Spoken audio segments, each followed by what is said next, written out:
Mesdames, Messieurs, bonjour. Merci d'être avec nous pour cette édition du journal. Voici les titres.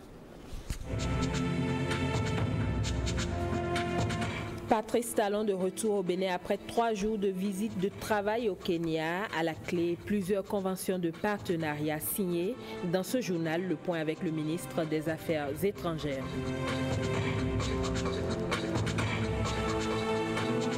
Test de validation obligatoire avant toute reconnaissance de diplôme. Le gouvernement est ferme. Certains promoteurs contestent. Nous ferons un tour d'horizon dans cette édition.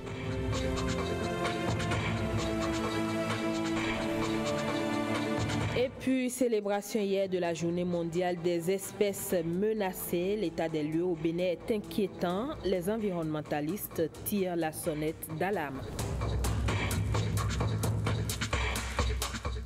Voilà, ce sont des titres que nous allons développer dans cette édition. Bienvenue à vous tous. Retour à Cotonou du chef de l'État après la visite de travail de 3 jours qu'il a conduit à Nairobi, la capitale du Kenya. Lors de ce séjour effectué à la tête d'une délégation, le président Patrice Talon s'est longuement entretenu avec son homologue kenyan. Le chef de l'État béninois a aussi présidé les travaux de la 17e Assemblée générale de l'Agence pour l'assurance du commerce en Afrique. Le ministre des Affaires étrangères et de la coopération revient ici sur l'essentiel à retenir de cette visite de travail. Ce qu'il faut retenir de ce voyage du chef de l'État, c'est que le président de la République, le chef de l'État, le président Patrice Talon, a répondu à une invitation de son collègue, frère et ami, le président Uhuru Kenyatta, président de la République du Kenya, pour une visite de travail. La première journée a été marquée par des entretiens entre les deux chefs d'État. Ils ont passé bien sûr en revue la coopération entre nos deux pays, mais surtout, ils ont voulu répondre à un vœu qui est cher au président de la République, rapprocher l'Afrique de l'Ouest et l'Afrique de l'Est. Le chef de l'État a souhaité que nous puissions, dans cette dynamique du nouveau départ, tout en conservant nos amis traditionnels, aller aussi vers les autres pays africains et surtout travailler avec l'Afrique de l'Est où se développent diverses initiatives qui méritent d'être observées et reconnues comme source d'inspiration. Le président a donc été accueilli de manière très solennelle à l'aéroport par la garde d'honneur avant d'aller à la présidence qu'on appelle le State House, où ils ont eu d'abord un long tête-à-tête et les entretiens ont été ensuite élargis aux membres des deux délégations. Ainsi, ils ont décidé de mettre en place la grande commission mixte entre le Bénin et le Kenya et cette commission se réunira dans les mois qui viennent. Il a été aussi heureux de relever que le président Uhuru Kenyatta a décidé de l'abolition du visa pour les citoyens béninois, une sorte de mesure de réciprocité. On doit considérer cela comme un succès de la diplomatie du président Patrice Talon. Notre décision d'abolir le visa pour tous les Africains commence par avoir des retombées. La ministre des Affaires étrangères du Kenya et moi-même avons été instruits de travailler très rapidement pour que les conditions permettant d'appliquer cette mesure aux citoyens béninois se rendant au Kenya soient prises. L'intérêt d'une telle décision, c'est que cela favorisera la libre circulation des biens et des personnes et donc aidera les milieux d'affaires béninois à pénétrer le marché kenyan. Et dans l'autre sens aussi, on sait déjà que notre espace est ouvert à nos frères africains. Dans l'après-midi, le chef de l'État a souhaité visiter un projet de caractère agricole, mais qui a un fort impact sur le développement, sur l'économie du Kenya. Il s'agit du domaine agricole dit Karen Rose, où sont produites des roses qui sont vendues en Europe. On peut donc, à partir d'un pays africain, produire des roses et avoir une part très importante du marché kenyan. Le chef de l'État a observé, interrogé et a indiqué que dans notre pays, dans la partie septentrionale, dans le département de la Takora, existe un site où le microclimat pourrait permettre de faire une réplique d'une telle initiative. Il a profité pour inviter les experts de cette entreprise à se rendre ici chez nous pour que nous puissions examiner la faisabilité et la possibilité de créer la même entreprise au Bénin. Vous savez certainement aussi que l'une des raisons du voyage du président au Kenya est l'invitation qui lui a été adressée en tant que président d'honneur, comme parrain, comme hôte d'honneur de la 17e Assemblée générale de l'Agence pour l'assurance du commerce en Afrique, ACA.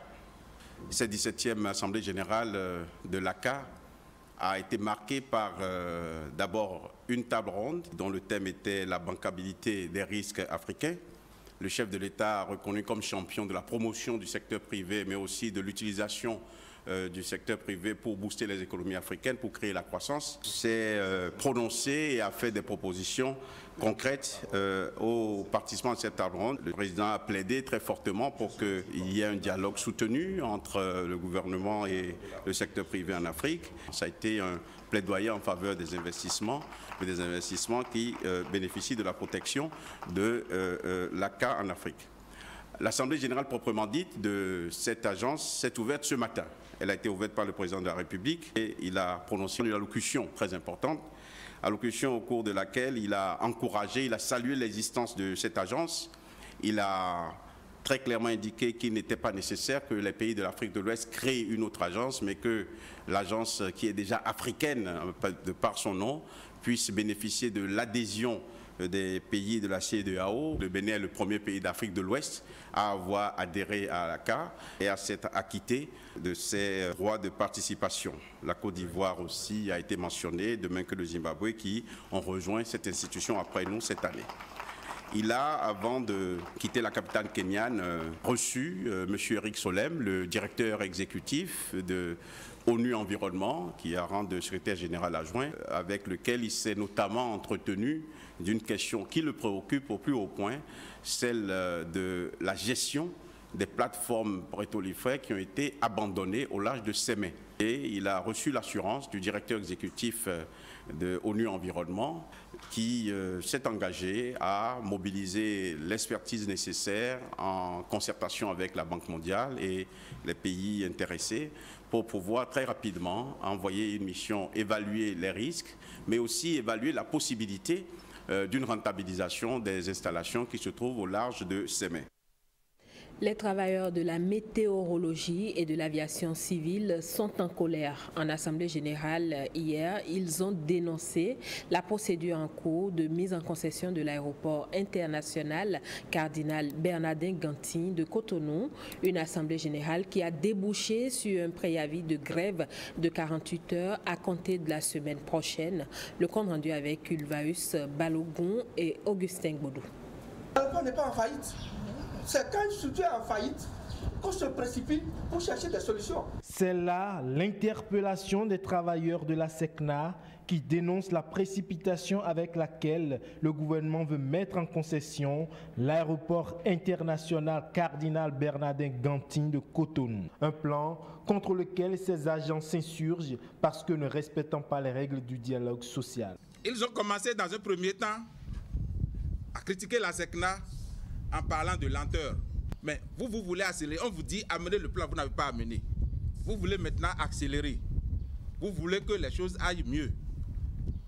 Vous mettez en place un comité pour qu'on travaille et vous passez derrière pour faire un DAO, un dossier d'appel d'offres. Pour ces travailleurs qui se disent floués, il est impérieux que le gouvernement prenne la mesure des enjeux. Auquel cas, ce sera la levée de bouclier. L'Assemblée générale donc exige l'annulation pure et simple de la procédure de mise en concession de l'aéroport Cardinal Bernardin Ganty de Cotonou en attendant les résultats des travaux du comité ad hoc. En brandissant une menace de grève de 48 heures à compter de la semaine prochaine, ces agents espèrent que l'autorité de tutelle va se raviser. Le ministre d'État chargé du plan et du développement a animé un point de presse à l'issue de sa séance d'information avec les populations de Parakou sur le PAG. Les sujets abordés sont relatifs à l'aéroport international de Tourou, le port sec et les questions d'énergie électrique et de l'eau. Au reportage. L'aéroport de Touro est un aéroport international aussi. Contrairement à ce que certains ont pu dire, l'aéroport physiquement n'était pas terminé. Il fallait achever un certain nombre de travaux. Seule la piste était terminée. Il y a d'autres choses à faire dans un aéroport. Il y a les hangars, il y a les dispositions logistiques qui n'étaient pas prêtes. Donc il faut le faire et c'est en cours en ce moment. Mais le plus important dans un aéroport international, ce sont les conditions pour le rendre effectivement praticable comme un aéroport international. Et cela n'était pas fait. Et ces normes-là sont évaluées non pas par le gouvernement béninois, mais par la SECNA, qui est l'autorité régionale que nous reconnaissons tous. Et dans le cas d'espèce, ces normes-là ne sont pas réunies et donc le travail que nous faisons aujourd'hui au ministère des Infrastructures et des Transports, c'est de réunir ces conditions pour que lorsque le travail matériel sur l'aéroport et autour de l'aéroport sera terminé, eh bien on puisse le rendre opérationnel. Le port sec, c'est un projet non pas de l'État béninois, c'est un projet privé, il faut le savoir. Maintenant, il y a un certain nombre de choses qui sont liées à ce projet-là. C'est d'abord les voies d'accès que le promoteur est en train de réaliser. Vous avez vu maintenant qu'il y a une voie pavée qui va du port sec à la route principale. De la même manière, il faut des rails. C'est un port sec, donc il faut amener les marchandises de Cotonou à ce port sec. Et pour cela, ce n'est pas les rails principalement que le promoteur a souhaité. Et il faut que ce promoteur négocie avec la société Bénirail qui fera cette construction. Pour l'instant, ce n'est pas encore fait. Et troisièmement, il y a les dispositions administratives qu'il faut remplir, que le promoteur doit remplir et sur lesquelles il est en ce moment en train de travailler. Dès que ce sera fait, nous pourrons effectivement rendre ce site opérationnel. Je sais combien c'est important de l'avoir. Je sais qu'il va produire de la main-d'œuvre. Je sais qu'il va produire des emplois, comme l'aéroport de Touro va en produire. Et donc, ce que nous pourrons faire pour accompagner ce promoteur, nous le ferons en tant que gouvernement. Le Fonds national de garantie et d'assistance aux petites et moyennes entreprises et industries FONAGA a réuni son conseil d'administration ce jeudi. Occasion pour faire le point de l'exercice 2016-2017 avec une rencontre de tous les grands acteurs représentés dans ce fonds de partenariat public-privé. Bruno Rotekbo, Patrick Diosso. Bilan d'exécution des recommandations du conseil d'administration du FONAGA en sa session du 30 novembre 2016. C'est l'un des points inscrits à l'ordre du jour de la première réunion annuelle des administrateurs, des conseillers issus tant du secteur public que du secteur privé. Par des questions d'éclaircissement, éprouver les comptes certifiés par le commissaire aux comptes avant de les approuver. Tel est le but de ce premier conseil d'administration CA, cumulé à une AG, Assemblée Générale du FONAGA, ce fonds de garantie qui a actuellement le vent en poupe. Les perspectives du FONAGA, nous avons des contacts qui permettent de conforter la capacité d'intervention du fonds. Nous avons des perspectives également avec certains partenaires pour travailler dans la filière eau et assainissement. Nous avons des contacts avec les départements chargés de la culture pour accompagner les promoteurs d'entreprises culturelles. Nous avons également le soutien de l'État. Nous attendons les déblocages d'une partie du soutien de l'État bientôt. C'est le vent du renouveau démocratique qui fit naître le FONAGA. En 1990, à la Conférence nationale des forces vives de la nation, c'est là-bas que ça a été décidé de créer ce fonds qui devrait permettre l'accès des petites et moyennes entreprises au financement bancaire. Financement bancaire, c'est des crédits à court, moyen et long terme, mais également à la commande publique. Le CPEP, Centre de promotion et d'encadrement des PME-PMI, est le bras opérationnel qui aide le FONAGA à résister aux coups de vent pour être l'unique expérience de Fonds national de garantie et même d'assistance ayant survécu dans la sous-région durant 27 ans d'intervention, exclusivement dans le domaine de l'appui aux PME-PMI, petites et moyennes entreprises, petites et moyennes industries. De quoi rendre le Bénin fier. Hier 11 mai, journée mondiale des espèces menacées. Au Bénin, comme dans plusieurs autres pays du monde, l'état des lieux n'est pas du tout reluisant. Les environnementalistes sont révoltés et appellent à la mise en œuvre des lois votées. Le reportage avec Edmond Ongbo et Jean-Claude James. Même dans les réserves protégées comme le parc national de la Pendjari ou le parc W, ces animaux ne sont pas à l'abri des menaces, qu'elles soient naturelles ou venant de l'homme. C'est des facteurs qu'on appelle des facteurs anthropiques dus à l'homme. Pour la plupart du temps, et dans le contexte béninois, c'est que le comportement de chaque Béninois est une menace pour les animaux. Quand un serpent, vous retrouvez un serpent quelque part, il est en train de fuir toujours l'homme. Mais le comportement que le citoyen a, c'est quand il voit un animal, il prend le bâton, il cherche à tuer. Nous avons des poissons, on avait beaucoup de variétés de poissons, mais ces poissons se sont retrouvés menacés à cause de l'homme. Aujourd'hui, qu'il n'y en a pas beaucoup, l'homme améliore les techniques de pêche, va utiliser des filets à maille réduite, même des moustiquaires pour attraper les poissons. Et finalement, sur nos plans d'eau, il n'y a plus de poissons. Et qu'est-ce qu'on fait? On s'abonne à l'importation des poissons. Ça, c'est la première menace, c'est l'homme. Mais il y a des menaces qui sont naturelles. Conséquence de ces menaces, la disparition des espèces. 20 000 espèces de plantes et animaux sont en danger de disparition imminente chaque année, selon l'Union internationale pour la conservation de la nature.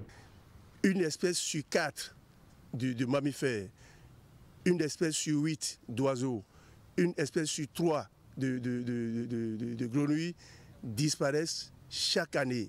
Et c'est dangereux. Au Bénin, vous savez qu'il y a une menace très forte sur les éléphants de nos parcs.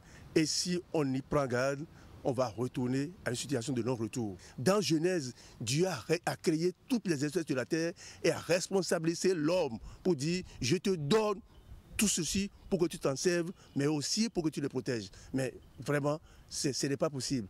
Chaque espèce animale créée par Dieu a une place, a un rôle à jouer.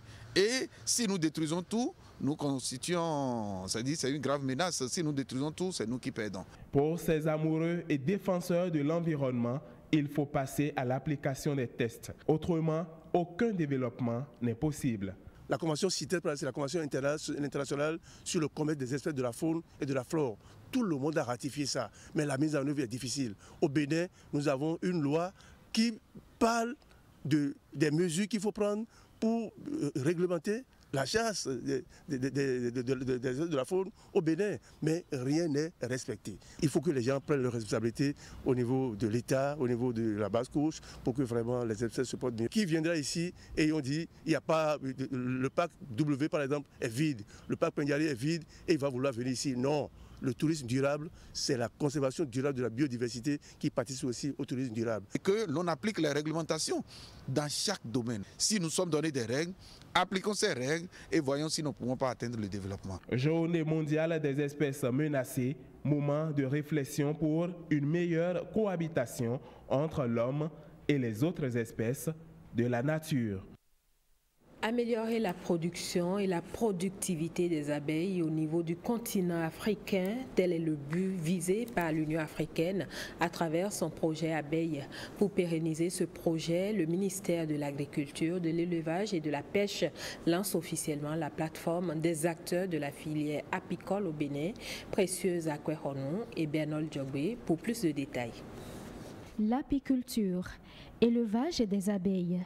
Au Bénin, cette filière peine à décoller. En cause, la non-professionnalisation des apiculteurs.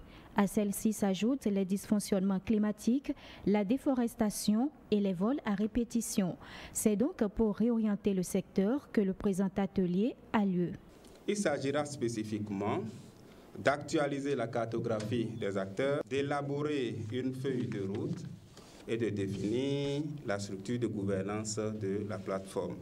La direction de l'élevage, à travers sa mission de garantir la diversification et la qualité de la production animale, travaillera de concert avec les acteurs de la filière apicole pour promouvoir l'apiculture béninoise. L'abeille est en effet un insecte social domestiqué depuis l'Antiquité. Son élevage revêt des intérêts au plan économique et environnemental. Nous devons changer notre comportement envers la petite abeille, parce que c'est grâce à elle que tous les jours nous mangeons. 70% de tout ce que nous mangeons est pollinisé par la petite abeille. La petite abeille s'occupe elle-même d'aller chercher sa propre nourriture. Voilà une activité qui ne nécessite pas votre présence. Voilà une activité qui ne nécessite pas assez de moyens pour faire tout ce que les abeilles vous demandent. C'est juste un petit cadre, une petite maison où vivre et vous fabriquer de l'argent. Cette plateforme mise sur pied se veut être un creuset des acteurs de la filière. Le projet d'aménagement urbain et d'appui à la décentralisation PORAD veut étudier et évaluer le foncier au Bénin. 10 municipalités sont bénéficiaires de ce projet. Plusieurs acteurs se sont réunis en atelier hier à Cotonou. Le compte rendu avec Rebecca Kenyaoundé et Alexis Kenop.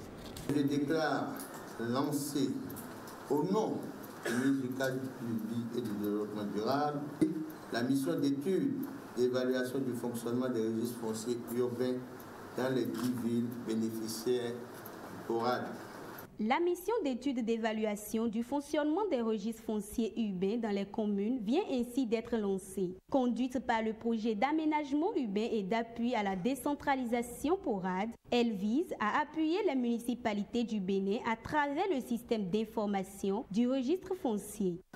Toutes les municipalités bénéficiaires de l'intervention du projet d'aménagement urbain et d'appui à la décentralisation disposent d'un régime foncier urbain mis en place depuis quelques années, dont les plus récents datent de 2010 et de 2011.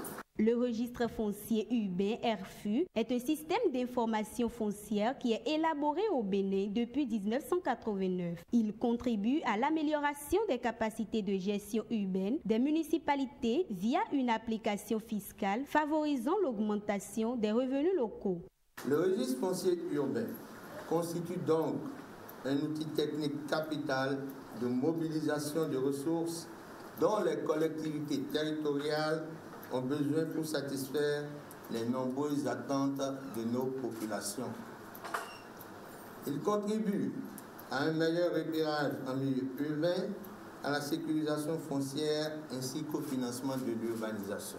Le registre foncier urbain RFU est aujourd'hui perçu et reconnu au Bénin et dans d'autres pays africains comme un outil technique performant. C'est lancé. Il faut désormais passer un test de validation avant de voir son diplôme reconnu par l'État. Ainsi en a décidé le gouvernement et ceci en remplacement de la co-signature jusque-là en vigueur. Une mesure transitoire, objet de contestation par certains promoteurs d'universités privées. Que comprendre de cette réforme et qu'est-ce qui peut expliquer la position de certains promoteurs d'établissements d'enseignement supérieur? William Aguia et Dean Bouhaïma ont mené l'enquête. Elles sont 169, ces universités privées au Bénin. Avec diverses fortunes, chacune d'elles intervient dans un secteur aussi sensible comme l'enseignement supérieur dont l'État en est le garant. Quand l'école est autorisée, c'est qu'il est autorisé à exister. Et s'il a l'acte de création, il faut maintenant aussi l'acte d'ouverture. Parce que les écoles, n'est-ce pas, fonctionnent sous 3 régimes. Régime d'ouverture, régime d'agrément et régime d'homologation. Maintenant, il y a une confusion entre homologation de programme et homologation d'établissement. Ce n'est pas la même chose. Et c'est pour assainir ce secteur que l'État a entrepris certaines réformes. Des réformes qui remontent à 2012 avec la co-signature des diplômes délivrés par ces universités. Une co-signature remise en cause pour diverses raisons au profit des tests de validation des diplômes de licence et de master.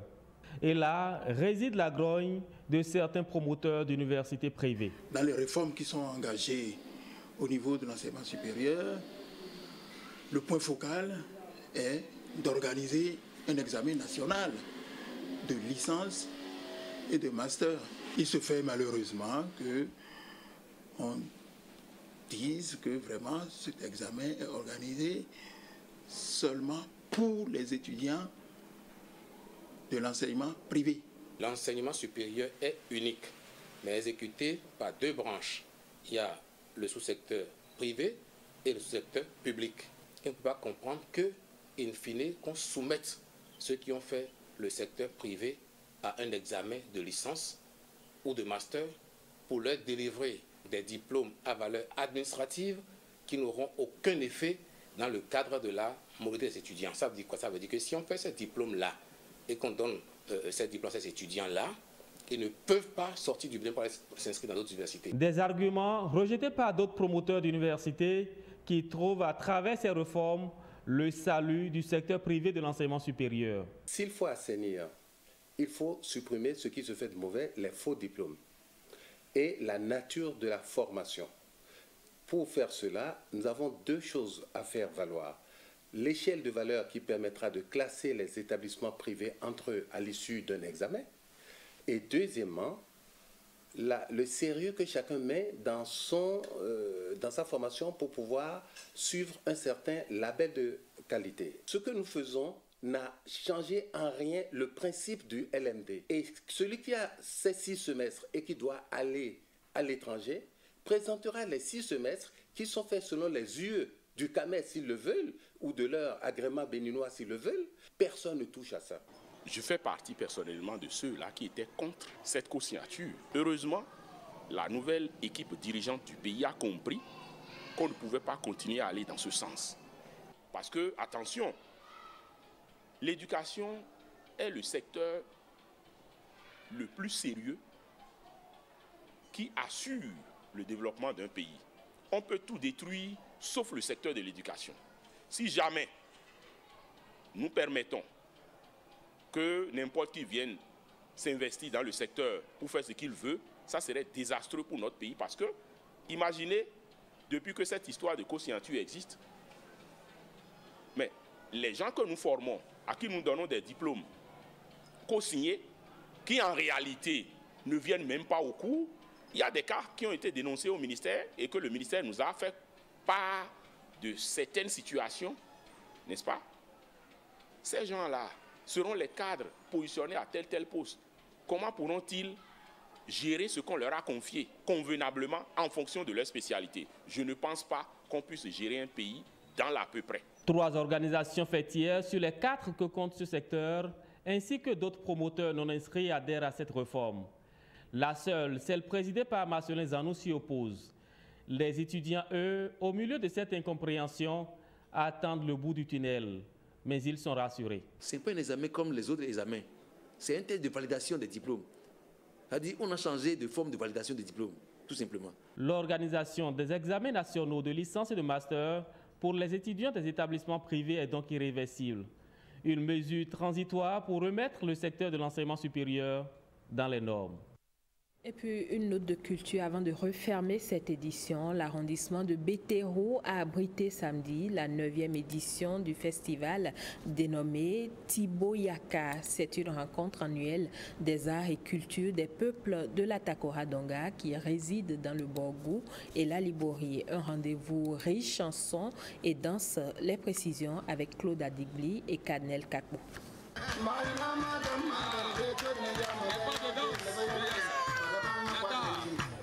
Tiboyaka en langue d'Itamari, ce vocable signifie entreprenons avec espoir. Et l'espoir qui anime ces organisateurs s'exprime dans un élan de rassemblement. Rassemblement à travers donc ce festival des arts et cultures des peuples de la Takora-Donga qui résident dans les départements du Borgou et de la Liborie.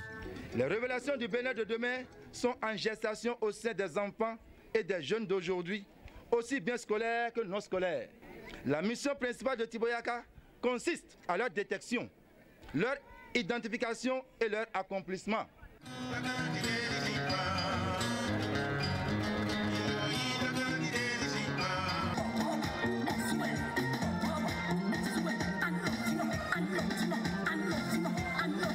Cette 9e édition qui s'est déroulée dans l'arrondissement de Béthéro à Tchaourou a vu la présence des autorités de l'ordre traditionnel. Les prochaines éditions semblent avoir de beaux jours devant elles compte tenu des perspectives au niveau étatique. Je m'en voudrais de ne pas saluer les autorités gouvernementales qui s'activent pour relancer avec plus de sérénité et de transparence l'aide aux manifestations culturelles et artistiques.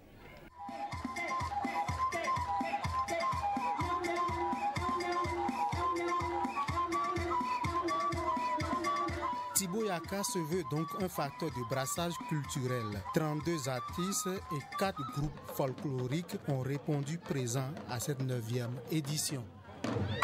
Voilà, ainsi se referme cette session d'information. Merci à vous tous de l'avoir suivi. Passez un bel après-midi en compagnie des programmes de l'ORTB.